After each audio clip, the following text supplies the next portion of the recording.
Welcome to our channel, ladies and gentlemen. Raila Odinga has suddenly abandoned the calls for demonstrations and is looking at the reform agenda. That has been his nature. I no longer hear the calls to open the server so that we can know who won the elections, because Raila had told us that the whistleblower was very categorical that he got 8 million votes against William Ruto's 5 million votes.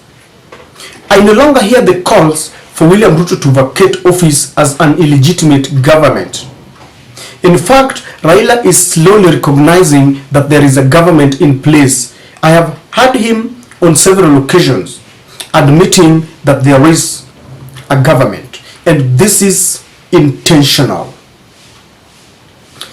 I have also listened to William Ruto extending an olive branch to the Azimio fraternity to forget the August polls so that they can work together.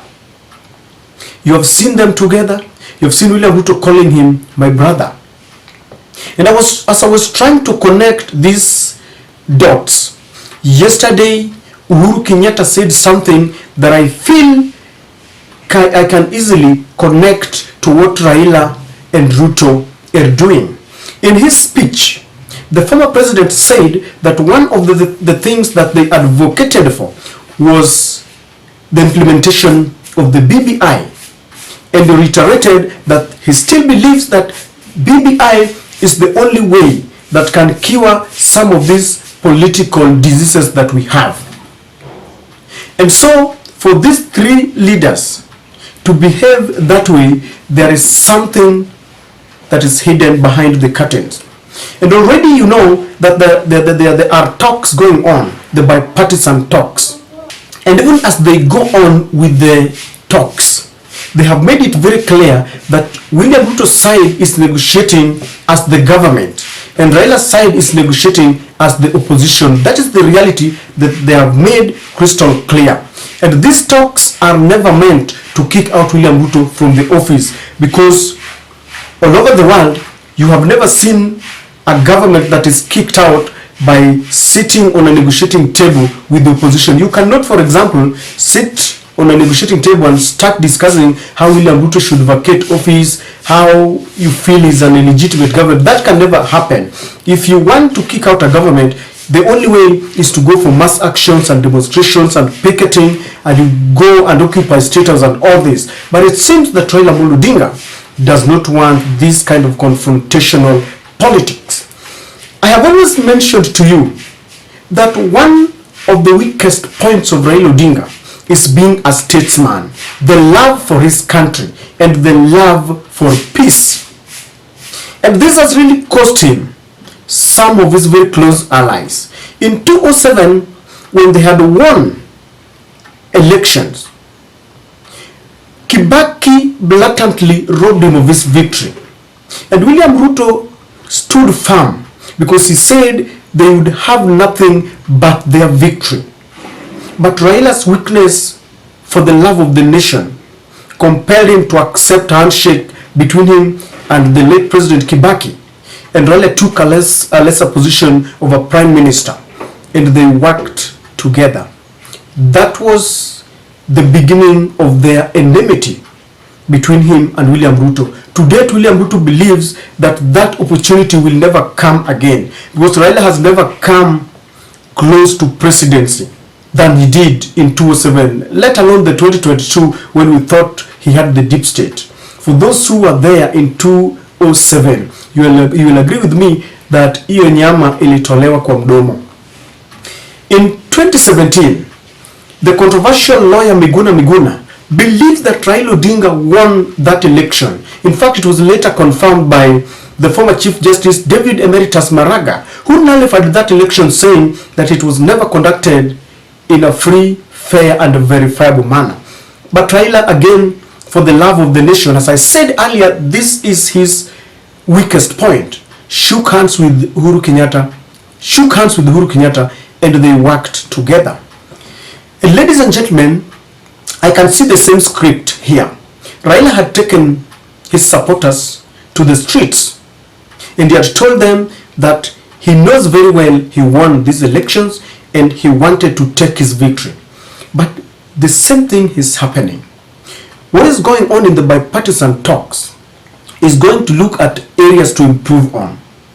And from what Uhuru Kenyatta said yesterday, I can see another BBI coming in.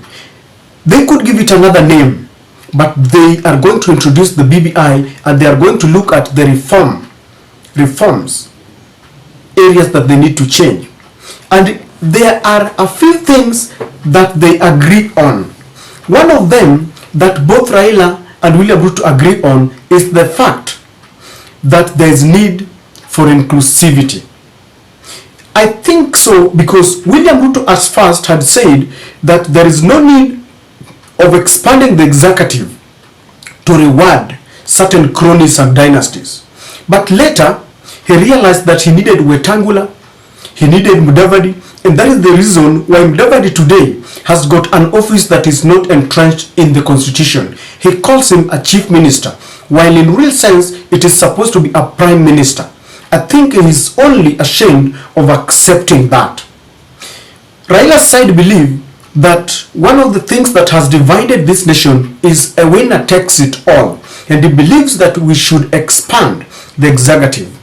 While Raila believes that we need to have an office of a prime minister, William Ruto believes that we should create an office of official opposition leader to accommodate the person who comes second in a presidential election. And this is a fact. If you open your eyes very closely, you'll realize that our election is sometimes very tight and closely contested. The winner has 8 million, then the first runners up has got 7 point something million. Even in the last elections, the difference was only 200,000 in an election that many believe was not free and fair. Those were the Chebukati results. So even if you were to work with the Chebukati results, you cannot tell me that if William Ruto won that election by about, was it 6 million or 7, and he had the gap between them and Raila Amolo Odinga was only 200,000 shillings, then you want the first runners up to go home with nothing, being not recognized, and he controls millions of people. This is the reason why it's becoming very difficult for William Ruto to rule, because Raila controls millions of voters. From where I see it, I believe Raila won the elections, and I believe he controls more than 8 million votes. And when he calls the people to go to the streets, it's fireworks. Let me tell you something. This is the reason why William Ruto is little bit emaciated. Amekonda. If at all they will agree to work together, you will see William Ruto regaining his health. So they agree on the idea of inclusivity. The other thing that I've seen coming up are the talks of 1 man, 1 shillings, 1 vote that was in the BBI. William Ruto opposed it, but Uhuru Kenyatta still believes in it. And I've seen even the closest allies of William Ruto, people like Anne Waiguru, talking about it. Seems like they are slowly coming to terms that this was a good thing. And if they embrace it, it will also form a point of convergence, and they will have to agree on it. The other thing that they have agreed on is the fact that the IEBC reforms are long overdue, and they must include all the stakeholders in recruiting the commissioners that have gone home. That is another point of convergence. And so, ladies and gentlemen, you also saw other stakeholders saying that we cannot have talks that involve pertinent issues about the nation by only 2 groups of people, that we cannot really confine these talks within Raila and Ruto alone, and they want to expand this so that we can include other stakeholders. And very soon you will see people like Okur Okot coming up to give his opinion. There was a time he also wanted reforms, and he wanted us to change the constitution. You will understand that when we promulgated our 2010 constitution, the drafters had agreed on one thing, that it was never perfect. 80% they said was perfect, but there was another 20% that they said would be looked at later. And I think this is the time. The time for the tax reform agenda is now. We have ambiguity on certain issues like who should fire a permanent secretary. The other day when William Ruto acted on the KEMSA saga and he suspended the PS in the Ministry of Health, I saw some quotas saying that William Ruto doesn't have such mandate. And they always say the constitution is very clear. Those who support William Ruto says that he's the appointing authority and so he has the mandate. It falls within his purview. It tells you that there are areas that we need to talk about. And from the look of things, ladies and gentlemen, you will see a very vigorous reform agenda as opposed to the street battles between the government and the opposition. Because Raila has always wanted one thing. It is something that might really vex you. You might not agree with him, but this is what he thinks. Raila believes that if we have reforms that will help the masses, it is better than him being the president. That is why he fought for the devolution, knowing very well that even after 40 years after they have gone, devolution will remain with us so that we get the resources just at our doorsteps rather than running for them at the national level.